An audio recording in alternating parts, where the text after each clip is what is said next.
ഏവർക്കും ലേണേഴ്സ് കോർണറിൻ്റെ പുതിയൊരു വീഡിയോയിലേക്ക് സ്വാഗതം. ഇന്ന് നമ്മൾ പഠിക്കാൻ പോകുന്നത് 2ാം ക്ലാസ്സിലെ ഇംഗ്ലീഷ് ടെക്സ്റ്റ് ബുക്കിലെ ഒന്നാമത്തെ യൂണിറ്റ് ആയിട്ടുള്ള ആൻ അംബ്രല്ല ഫോർ ഓളിൻ്റെ ടെക്സ്റ്റ് ബുക്കിൽ കൊടുത്തിട്ടുള്ള ഒരു ആക്ടിവിറ്റിയാണ്.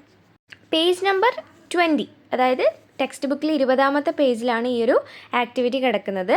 Select the suitable sentence and write it below the picture. അപ്പോൾ എന്താ പറഞ്ഞിട്ടുള്ളത്? ഇവിടെ കുറച്ച് പിക്ചർ കൊടുത്തിട്ടുണ്ട്, നമുക്ക് കാണാൻ പറ്റുന്നില്ലേ?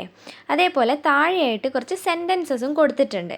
ആ സെൻറ്റൻസസ് ഈ ഓരോ പിക്ചേഴ്സിനും സ്യൂട്ടബിളായിട്ട് അനുയോജ്യമായിട്ടുള്ളത് ഏതാണെന്ന് കണ്ടെത്തിയിട്ട് നമ്മളവിടെ എഴുതുകയാണ് ചെയ്യേണ്ടത്. എഴുതാനുള്ള സ്പേസും കൊടുത്തിട്ടുണ്ട്, കാണുന്നില്ലേ? അപ്പോൾ ആദ്യത്തെ പിക്ചറിൽ എന്താണ് കാണുന്നത്? ഒരു ഉറുമ്പ് കൂണിൻ്റെ അടിയിലായിട്ട് ഇരിക്കുന്നതാണ് അല്ലേ. രണ്ടാമത്തേതിൽ എന്താണ്? ഒരു പൂമ്പാറ്റ ഇങ്ങനെ പറന്ന് കൂണിൻ്റെ അടിയിലേക്ക് കയറാൻ വേണ്ടി വരുന്നുണ്ട്. മൂന്നാമത്തെ പിക്ചറിൽ എന്താണ് കാണുന്നത്? ഒരു എലി മഴ നനഞ്ഞിങ്ങനെ വിഷമിച്ച് നിൽക്കുകയാണ്. അപ്പോൾ കൂണിൻ്റെ അടിയിലേക്ക് കയറാനായിട്ട് അതിനുള്ളിലുള്ള ആളുകളോട് സമ്മതം ചോദിക്കുന്നതാവാം അല്ലേ. ഇനി 4ാമത്തെ പിക്ചർ നോക്കിയേ, ആരെയാണ് കാണുന്നത്? ഒരു ബേർഡാണ് അല്ലേ. ആരാണത്? സ്പാരോ, കുരുവിയാണ് കേട്ടോ. അപ്പോൾ കുരുവി മഴ നനഞ്ഞിങ്ങനെ നിൽക്കുകയാണ്, വിഷമിച്ച് നിൽക്കുകയാണ്, നമുക്ക് കണ്ടാൽ മനസ്സിലാവുന്നില്ലേ? അപ്പോൾ ഒരു ഷെൽട്ടർ അല്ലെങ്കിൽ മഴ നനയാതെ കയറി നിൽക്കാനുള്ളൊരു സ്ഥലം നോക്കിയാണ് നമ്മളുടെ സ്പാരോയും നിൽക്കുന്നത്. ഇനി അടുത്ത പിക്ചർ ആരാണ്? റാബിറ്റ് ആണ് അല്ലേ. റാബിറ്റ് എന്ന് പറഞ്ഞാൽ ആരാണ്? മുയൽ മഴയത്ത് ഇങ്ങനെ ഓടുകയാണ്, മഴ നനയാതെ എവിടെയും കയറി നിൽക്കാൻ വേണ്ടിയിട്ടാണ് കേട്ടോ. ലാസ്റ്റ് പിക്ചർ നോക്കിയേ. ലാസ്റ്റ് പിക്ചറിൽ നമ്മൾ എന്താ കാണുന്നത്? ആ കൂണിൻ്റെ അടിയിൽ മഴയത്ത് കയറി നിന്നിട്ടുള്ള എല്ലാവരും തന്നെ കൂണിൻ്റെ പുറത്തേക്ക് ഇറങ്ങിയിട്ടുണ്ട്. മാത്രമല്ല കൂണിൻ്റെ മുകളിൽ ഒരാളിരിക്കുന്നുണ്ടല്ലോ. ആരാണത്? ഫ്രോഗാണ് അല്ലേ, അതായത് തവള. അപ്പോൾ ഈ കൂണിനെ ആശ്ചര്യത്തോടു കൂടിയാണ് എല്ലാവരും നോക്കുന്നത്. എന്തുകൊണ്ടാണ്? ആ ഒരു കൂണ് വലുതായിട്ടുണ്ട് അല്ലേ. അപ്പോൾ അതുകൊണ്ടാണ് എല്ലാവരും നോക്കുന്നത്. ഇനി നമുക്ക് സെൻറ്റൻസ് വായിച്ചു നോക്കാം. ഈ ഒരു പിക്ചേഴ്സിന് സ്യൂട്ടബിൾ ആയിട്ടുള്ള, അനുയോജ്യമായിട്ടുള്ള സെൻറ്റൻസ് ഏതൊക്കെയാണെന്ന് കണ്ടെത്തി നമുക്ക് ഓരോ ചിത്രത്തിൻ്റെ അടിയിലും എഴുതാം. ഫസ്റ്റ് സെൻറ്റൻസ് എന്താണ്? The sparrow pleaded to let her under the mushroom. അപ്പോൾ എന്താ പറയുന്നത്? സ്പാരോ എന്ന് പറഞ്ഞാൽ ആരാണ്? കുരുവിയാണ് അല്ലേ. കുരുവി എന്താ ചെയ്യുന്നത്? Pleaded to let her under the mushroom. മഴ നനയാതെ മഷ്റൂമിൻ്റെ അടിയിലേക്ക്, അതായത് കൂണിൻ്റെ അടിയിലേക്ക് കയറി നിൽക്കാനായിട്ട് മറ്റുള്ളവരോട് അപേക്ഷിക്കുകയാണ്. ആ ഒരു പിക്ചർ ഏതാണ്?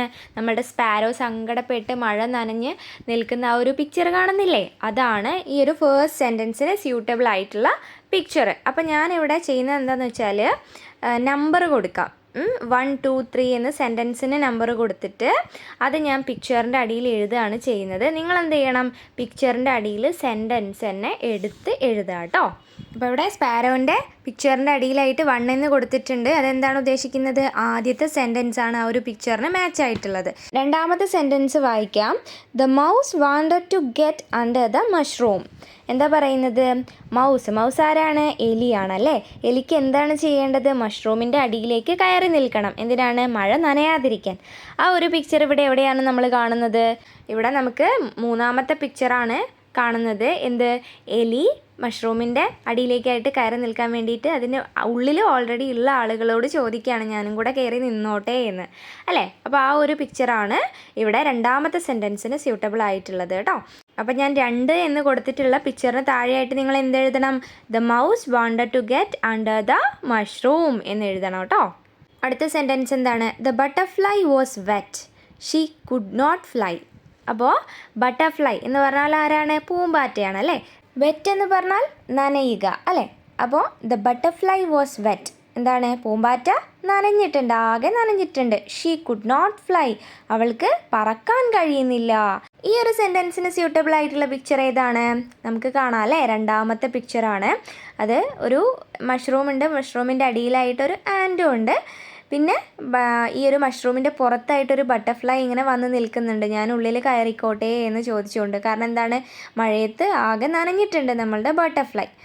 അപ്പോൾ ഈ ഒരു sentence the butterfly was wet, she could not fly എന്നുള്ള ഈ സെൻറ്റൻസ് എവിടെയാണ് എഴുതേണ്ടത്? 3 എന്ന് കൊടുത്തിട്ടുള്ള ആ ഒരു സ്പേസിലാണ്, ആ ഒരു പിക്ചറിൻ്റെ താഴെ. ഓക്കെ.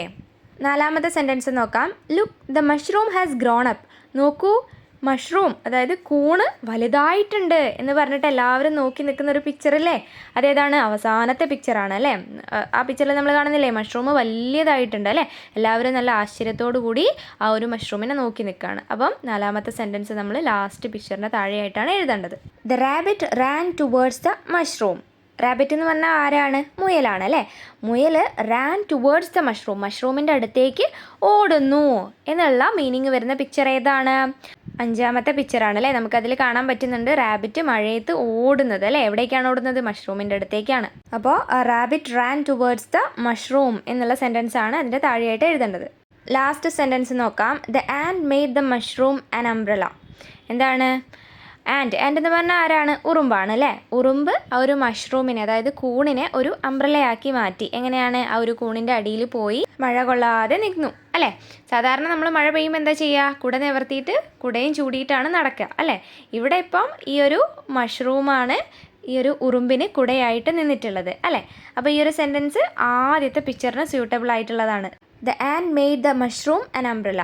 ഈ ഒരു സെൻറ്റൻസ് ആണ് നമ്മൾ ആദ്യത്തെ പിക്ചറിൻ്റെ താഴെയായിട്ട് എഴുതേണ്ടത്. അപ്പോൾ ഇത്രയേ ഉള്ളൂ നമ്മുടെ ആക്ടിവിറ്റി. വളരെ സിമ്പിൾ അല്ലേ? അതെ.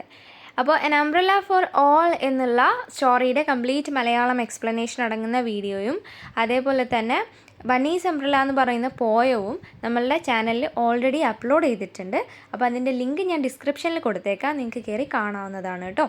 അപ്പോൾ ഈ ഒരു വീഡിയോ നിങ്ങൾക്ക് യൂസ്ഫുൾ ആയിട്ടുണ്ടെങ്കിൽ ഈ വീഡിയോ ഒന്ന് ലൈക്ക് ചെയ്യാനും നിങ്ങളുടെ കൂട്ടുകാരിലേക്ക് ഷെയർ ചെയ്യാനും എൻ്റെ ചാനൽ ഒന്ന് സബ്സ്ക്രൈബ് ചെയ്യാനും മറക്കാതിരിക്കുക കേട്ടോ.